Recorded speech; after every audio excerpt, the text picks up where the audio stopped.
point we'll exchange fluids, but there's no rush. Like, I will totally turn your face into a glazed donut at some point in our lives. But so that horrific riz that I just subjected your ears to comes from a guy that you guys probably know pretty well, the gnome himself, Keemstar. Over last week, there was a call that was shared with Keemstar and former employee Lynx, aka Drama Queen Lynx, where Keemstar, after finding out that Lynx had drank for the first time and was drunk, decided to give her a call after completely exiling her and firing her from the job that she was working at with Keemstar months earlier. In an effort to not waste your time, here are the main points I'm going to be talking about in this video. Number one, Keemstar fully well knew that this is the first time that Lynx had ever drank due to the fact that they have fetal alcohol syndrome, and on top of this, he knew full well that Lynx was interested in repairing some bridges between them after the firing that had happened a few months ago. There was a very clear power dynamic here that Keem abused to get what he wanted, that being to see Lynx nude. Secondly, Keemstar's fiance, Brantley, the person that he's engaged to right now, he lied about them being okay with this happening. Apparently they have some kind of open relationship, but not like this, and Keem just openly lied about it being okay to see Lynx naked. But thirdly, I want to talk about how some of this story has been framed. For instance, on YouTube Drama, this was framed as her being a young girl and trying to make it seem like Keem was being a PDF file, which is just flagrantly not true. Now, those are the main points, but I was also able to get in contact with Lynx, and I conducted a bit of an interview with her to learn more of the context surrounding why she got fired, more of the context leading up to this phone call, and just about everything else in between and what her thoughts were. I was going to reach out in the same way to Keemstar, but he decided to cover this himself. Oh, what the f is that? God, what is that? Oh, click right there. Load 50 more. Okay, this is the picture I took with Shy. So yeah, I don't think I'm going to be reaching out to him. I think he made it very clear, his stance. He thinks it's all very funny and silly. Now, with all that out of the way, I'm going to flip a coin, and I'd like you to call it heads or tails. Now, if it lands on the side that you call, you have to subscribe and give this video a like. And here we go. All right, heads. Now, if you called heads, you know what to do, and if you called tails, I'll get your ass next video. To start this off, let's get some context out of the way about Lynx being fired from the Locale Live universe. The only person that actually knows why Lynx was fired is Keemstar, and I say that because Lynx herself doesn't know why she was fired, and the story that Keem has perpetuated about the reasoning that she has been fired has changed, and every different story that Keem has come up with has not been able to be supported by any evidence. During my interview with Lynx, I asked her why she was fired, and we had to go down a little bit of a rabbit hole to find out all of the different reasons that Keem had pushed forward and how none of those seem to be true. First, he said it was because my Discord was hacked, which is why I was banned from the Discord. And then he just ignored me for 3 days and then randomly said I was fired. So there were so many lies. At first, I was banned because I did this. Then I was banned because I did that. But the things that he accused me of, there was like 4 different reasons he apparently banned me. Like 4 different times he changed his reasoning. Every single one of them, he had no proof of. He didn't give it to Jay or Rich at the time that they worked there, and he still has provided none of the proof for the entire Locale universe about why I was exiled from the community so badly. For the sake of people that are watching this that don't know anything that's going on, do you have like a general summary of this person that was doxxed, like the moments leading up to that? Well, it was apparently Brantley. Brantley is Keemstar's girlfriend, Okay. apparently is the person that I doxed. Fiance, but they haven't gotten married, but they've been engaged for like 2 years. She apparently was doxxed by you, and then it ended up being completely bullshit because that had come from one of your Discord members, and then he spun this story to get you pulled off, and then he fired you following that. No, because that wasn't even, he didn't say that when he first fired me. He just said I was fired, it's too much of a hassle. And then it went from I was fired for doing this to I was fired for doing that. I was originally fired apparently for not doing my job well enough. And because Discord was looking into me, yet he had no proof, and prior to me being fired, he was always glazing me live on air, saying I did a great job getting guests on the show, and I really work hard behind the scenes and stuff like that. So he's just a liar. So you really don't have an actual answer as to what actually got you fired, because none of it's adding up. No, because he never gave one. He never gave one. The story kept changing, and it just keeps changing as it goes on. It's also alleged here, based off of Lynx's interactions with Keem, that he is cool with perpetuating a story with absolutely no evidence to support it, that someone in the community is a racist, and this individual was completely exiled from the community because of these claims that Keem apparently doesn't believe to be true himself. So it was that point with the doxing shit, and then you had referenced this not believing in he's not believing the sexual assault claims. What was that story there? So Becky is one of the hosts of the show, Locale Queens, that I was on the show with, and she accused her ex of drugging her and raping her. And it was this weird, confusing story. There was a police report, but there was like no mention of anything of that, other than the fact that he was drunk and they didn't know if he was too drunk to drive home, so they had to breathalyze him. That's all that's on the police record. She made this elaborate story about it, and they ended up banning him from the server. And Keemstar admitted that he himself does not believe that his employee was drugged or R-worded. But he's cool with the story being perpetuated because it's getting clicks. Yes. I also just wanted to touch on at the very beginning, his reason that he gives for kicking you from Locale Live. You gave a reason. He said, I don't even remember that. It was about that you implied or said that Becky had dirt on him, and that's why he fired you. When you say that I betrayed you, in what sense? Because right before I got banned, I had said that I know that Becky was faking the essay, and then I got banned. That wasn't it. That had no part. As you're mentioning this now, I'm barely even remembering it. It was literally just you going and telling people that Becky had shit on me. That was the main thing. I was like, dude, I can't have my second in charge telling people that there's some fucking exposed type video on me. Yeah, so that's the very first reason, now that we're talking about this, that I remember that he used for firing me. And it was funny because this is the same girl who faked sexual assault that he doesn't even believe. All I said in a call was she gets away with murder. I don't understand. Does she have something on Keem? Is there a video or something that she has on Keem?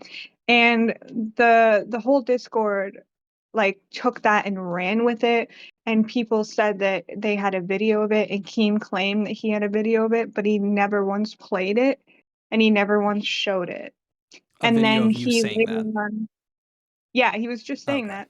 Even in the video where I'm talking to him, he said, I don't even remember all that kind of thing. And it's well, I mean, why not show me the evidence? Yeah, kind of a big deal if you're giving that as a reason for firing you, and he doesn't even... Yeah, and then it went from that, then it went from I didn't do my job well enough to the doxing claims. And he went harder and harder into it on not talking to me and tried his very best. And it just makes me think what was the real reason for him firing me? I just wish I knew that. You can see in that video, he said that I was the best assistant he ever had because the two he's hired since me don't go out of their way to ask what to do next, like I did. How's your new assistants going? I fired them. What's the matter? They weren't as good as me? Yeah. Yeah, they weren't. You know how you hit me up and you want more stuff to do? They don't do that. Yeah. Yeah, they don't. Yeah, you said on Locale Live that I was lazy and I was terrible at my job.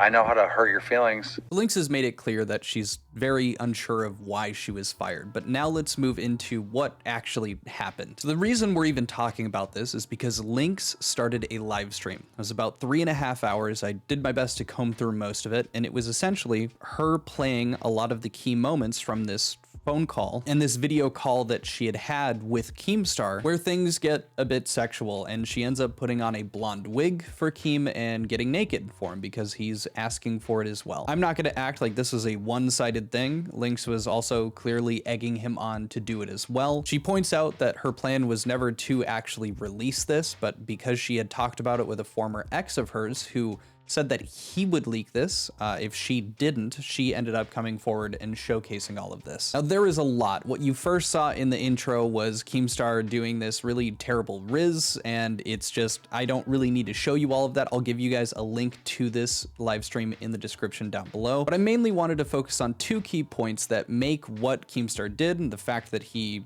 did any of this absolutely reprehensible. Number one, let's get into this power dynamic. Keemstar had her as his VP for the lolcal universe, and she was working as an assistant, you know, getting info, getting drama set up, that kind of stuff. From our conversation, she let me know that she was the one that kind of introduced a lot of the Amberlyn Reed content that was a part of Lolcal Live, but from what we understand, she had been fired months ago. So they technically, you know, weren't working at the same company when this all went down. So a lot of people are saying, well, you're not working with Keem, so what is the big issue with this? Well, Keemstar started suggesting that if she worked really hard, and this was leading up to and after she had gotten nude for him, that if she worked hard and did this over the next couple of months, that she might be able to get back into the Lolcal universe and have a job again. Well, listen, here's the plan, all right? Be good.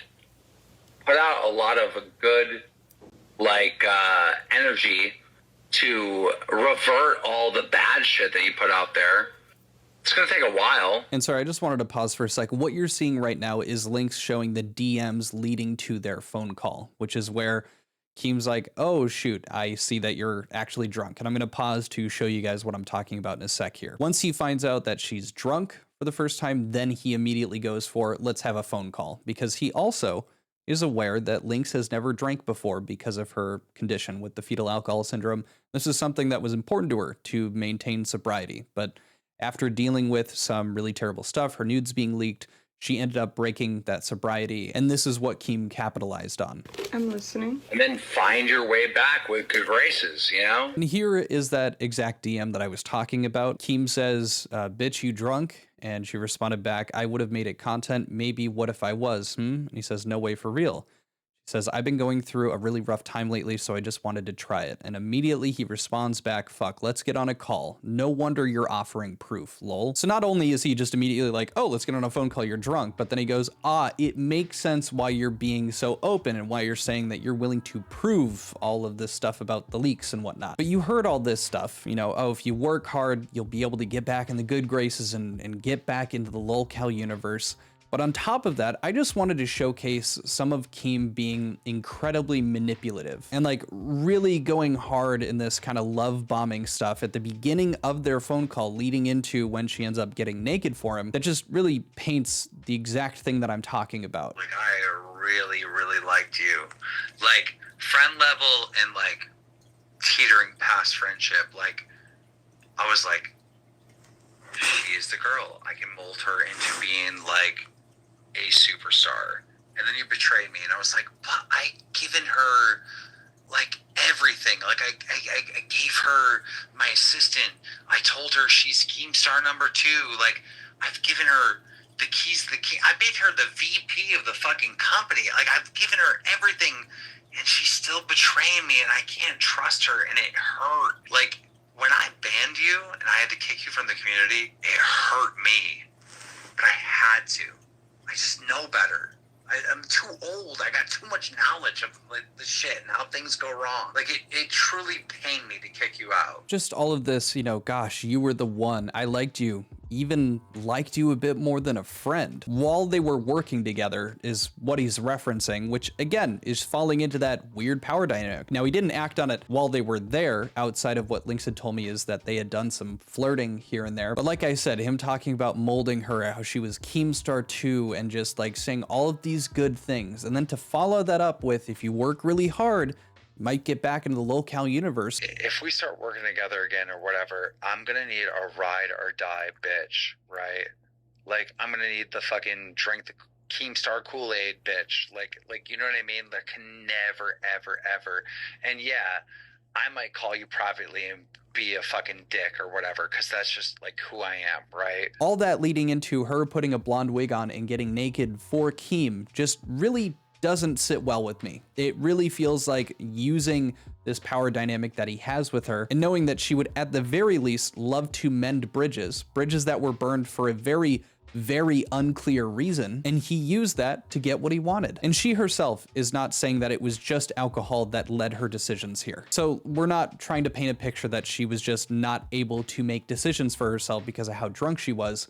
But she is talking about that it's very weird at best that he realizes that she's drunk for the first time and then immediately hops into a voice call and starts saying these things. I mean, he started this phone call with her talking about how he liked her a bit more than just as friends. My main thing is like, I feel like there was kind of an ulterior motive with the fact that I told him I was drunk and he knew I was drunk for the first time. He had texted me and then he said that my nudes that were leaked, because this was the night the revenge porn happened. He said that the nudes that were leaked were not real, that they were AI. And I was like, I can prove it to you. And he was basically like, yeah, right. And I was like, I don't care. And then he's like, no, I'm good. And then I said something about I was drunk, and he's like, oh, that's why you were willing to show me. And then he's like, call me. And I was like, oh, okay. Other than him being in my like comment section of a stream once in the past like 2 months since I've been exiled from their community, I hadn't talked to him. So I will admit, like, I was excited to like finally get to talk to him, because it's not that I want to come back, and I've been very open that I do not want to come back to Locale Live. But I obviously do miss like what could have been and what was in some sense. I'm not asking you here to be like, well, actually, I do want to come back. But is it reasonable? Like, would you say for yourself, getting to do that call, since you hadn't, the exiling, all of that, there was a bit of you hoping that something could come out of that? Yeah. And I mean, in the video, I said, the 3-hour video, I said, I think twice, I know I can't come back and I don't want to come back. Right. I just want our bridges to mend. I just want to be in a good place with each other so we can stop this cutting off our community. Yeah, he said if I worked hard for the next couple of months, then that's the only way he'd be able to bring me back into the universe and mend the bridge. Okay. And at what part of your guys' call did that happen? Was that like before, after you? It took place before and during the sexual parts of it. Now let's talk about that second point that I was mentioning earlier. Brantley, who is Keem's partner, the person that he is engaged to, it seems like they're not in an open relationship, but they do end up bringing in third parties for whatever. I don't really care about that. What I do care about is that Keem lied about Brantley being okay with him talking to Lynx in the way that he did over this call that she recorded, and he lies about it being okay with Brantley, I'm assuming, to try to get to see Lynx naked, and then he ends up backtracking on that later on in the second part of the call. There was something wrong with Discord, so the call had dropped. But when he comes back, he talks about how Brantley's mad at him and how they almost got into somewhat of an argument over this specifically. Dude, me and Brantley had this big old, like, almost a fight. I would say almost a fight, but a conversation. Oh no. Yeah, you dumb little hussy. You got me in trouble. When I went in and I was like trying to get her or whatever, and she was sleeping, she was like fake sleeping just to see what was saying. She was like eavesdropping my conversation, which I'm a little pissed at. And then she was like, well, the reason why I had to go is because she was like, came out and was like type of shit. So I was like, I gotta go. And I talked to her and she's like, why are you fucking around with a girl who doxed my family? And I know that, and I told her that, but it was in your server. That's the main thing. Sorry, just wanted to pause real quick after that, just to show that he is confirming that he knows that she isn't the one that did the doxing, which maybe explains why he came up with a different reason for why he needed to fire her. But let's continue. So we just talked about it and whatnot, and I was like, dude, look, I've known Lynx forever. She's like, you were talking to her dirty. I'm like, yeah, so? She's like, well, she doxed my family. I don't. She doesn't care. We talked it through. She told me to. I can't tell you what she told me. Oh no. I was like, I want to see them, but I don't want to see them because, like, then somehow it's going to get leaked, and then it's going to be Keemstar leaked her boobies. But I want to see them. But no, I don't want to see them. I'm like, Brantley, should I get Lynx's boobies? And she's like, yeah. And I was literally just laughing this whole time because I'm like, bro, I'm about to cross that line. I'm about to go into the danger zone. God. Now, those were the main points that I wanted to show you guys because I thought that they were the best examples of Keem being manipulative, using this power dynamic to get what he wanted. But there's also a really big point that I want to close out this video with, which is how this was framed. And doing this only makes this worse for Lynx because people are just going to argue these points as opposed to the main ones that I presented to you in this video. Now, this blew up on YouTube Drama. This has 2.6 thousand upvotes. And the title for this was Young Girl Gets Naked for Keemstar, Now Exposing It. Now, Lynx had a few things to say about this point herself, so I want to cover those first, and then I'll add my bit at the end. My take on it is the age has nothing to do with it. Some people are arguing the age due to me having fetal alcohol, which means sometimes people with fetal alcohol aren't the age that they really are mentally, and that's what some people have an issue with. I mean, I've made it very, very abundantly clear since I've ever joined the LCU that I had fetal alcohol and that sometimes I don't handle situations correctly due to it, or sometimes I don't read situations the same way someone else would. I've made that very abundantly clear, which is why some people are attaching to that. That was kind of the biggest thing for me about having an opportunity to talk to you is like, I don't want people getting it misconstrued as to why you wanted to bring this forward. And from what I understand, please correct me if I'm wrong, the biggest issue is this power dynamic that you have with Keem. Yeah. And how that would turn into you feel more obligated in a situation like that because you feel like you would be able to get something out of that. Mm-hmm. So from her own words, this isn't about her being young or that she has fetal alcohol syndrome, so her mind might be younger than her body or anything like that. She's focused on the power dynamic, things like that. She's upset about the power dynamic and how this felt a bit coerced and that she was manipulated while also drunk. Having it framed as her being a young girl getting naked for Keemstar is only making this more difficult for Lynx to come out and talk about this. Because now Keem has an easily refutable point since this wasn't even what this was supposed to be about, and it's gonna be that much easier for him to wiggle out of any scrutiny about all of the shitty things that he did leading up to this. If you know me or you've followed my content for a while, you understand why this point is so important. When we take information and we misconstrue it, or we focus on things that are not part of the big picture, it can muddy the waters, and it makes it easier for the people that are being accused of things that are quite heinous and have a lot more evidence to wiggle out and focus on the easier stuff that they know they can get away with countering. But that's it for the video today. If you enjoyed it and you want to talk more drama, things like that, there's going to be a link down to my Discord in the description below. But that's it. I'll see you guys later. Adios. Peace. Bye. See ya.